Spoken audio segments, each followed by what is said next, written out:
The concept of borders and territory has evolved significantly throughout human history. The understanding of territoriality has been shaped by various factors, including geographical, political, social, and technological changes.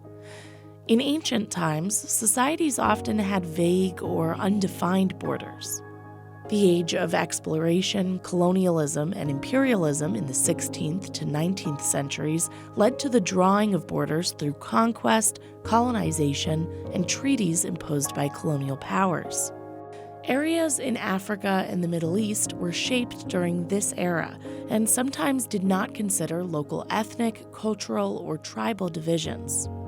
What we think of as modern borders were forcibly instituted by the European colonial powers, and this kind of post-Westphalian system of having these atom-thin lines demarcating territory. On one side is mine, on the other side is yours.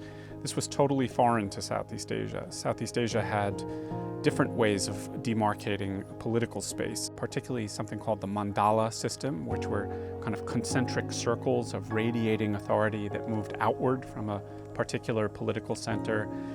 And then another model called upstream-downstream, where people living upstream and people living downstream on a particular river had kind of separate political spheres but were united through the market. During colonization, European nations vied for territorial expansion and control over specific regions, often with competing claims among different powers. Establishing firm borders was crucial for asserting sovereignty and legitimizing their territorial control.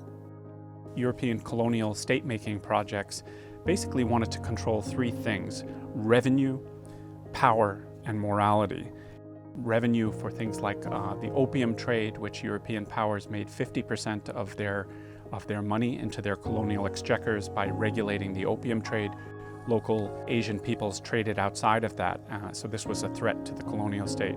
The same thing about power, trading things like guns. The state wanted a monopoly on the means to violence. And finally, morality. The state also wanted to control things like Islamic newspapers that were coming from the Middle East that advocated an ideal of pan-Islamism. That was very dangerous to European powers as well. And smuggling transgressed all three of those things. European colonial powers imposed strict trade regulations and monopolies over certain goods within their colonies. These policies restricted access to trade and favored specific companies or individuals, prompting others to engage in clandestine acts to bypass these restrictions and access lucrative markets. Smuggling actually figured out ways to kind of unite these worlds that once Europeans came to Southeast Asia around 500 years ago, they gradually tried to have political space mimic what political space was starting to look like in Europe. And what we see is smuggling developing borders in certain ways.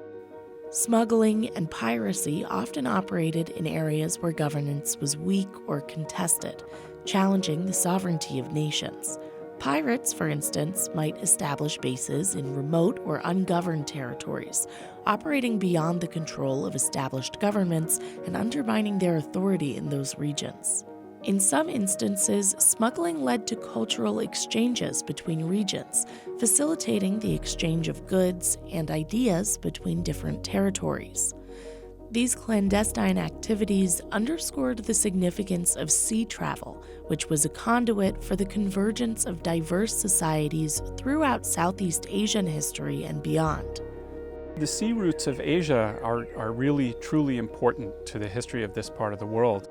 These sea routes have gone back a long, long time in the age of sail, but something that happened in the 19th century was that with the advent of steam on a much larger basis than had previously been possible, we start to see these patterns really becoming more and more important. And this is particularly true after the digging of the Suez Canal in 1869, which allows steamships to make these transits in much quicker time, both because they're moving faster, they don't have to rely on the wind, and also because the routes themselves have changed. And as a result of that, people start to move in much, much larger quantities than had previously been possible. Also essential was the multifaceted role of religion in the migration of people and the interconnectedness of religious, cultural, and economic factors in shaping historical migration patterns. The pilgrimage to Mecca, known in the Muslim religion as the Hajj, historically played a significant role in the migration of people from Southeast Asia and various other parts of the world. Every Muslim, at least once in their lifetime, if they have the financial means to do so, is expected to go on the Hajj. That's one of the so-called 5 pillars of Islam. So it's very important. A lot of people are not able to do it, and some people who are even not wealthy individuals are able to do it multiple times, depending on their faith and their desire to go. So this is a very important part of being a Muslim. And even though this is pretty much the furthest place you can go in the Islamic world, by around 1900, we have very good records, colonial records, that show that sometimes in many years, up to 50% of all pilgrims going to Mecca from around the world were coming from Southeast Asia, despite that distance. So you can see how important this becomes. It's the history of millions of people over hundreds and hundreds of years. And by now, actually about 3 million people go a year on the pilgrimage to Mecca. And still, the country with the largest number of pilgrims almost every year going to Mecca is from Indonesia. Southeast Asia's migration history continues to be intertwined with the global history of the migration of people, reflecting connections with neighboring regions and the broader world. This interconnectedness highlights the region's role in global trade, cultural diffusion, and the movement of people over centuries. I think history has been really important in thinking through these patterns that the Migration Studies Initiative has foregrounded at Cornell for the past several years. I think the only way to seriously study migration, which is such a huge planetary phenomenon, is to try to do it in a real interdisciplinary way. History is one of those disciplines that are in the mix and that I think are absolutely vital to trying to understand what migration means, not just in the past, but also in the present and in the future.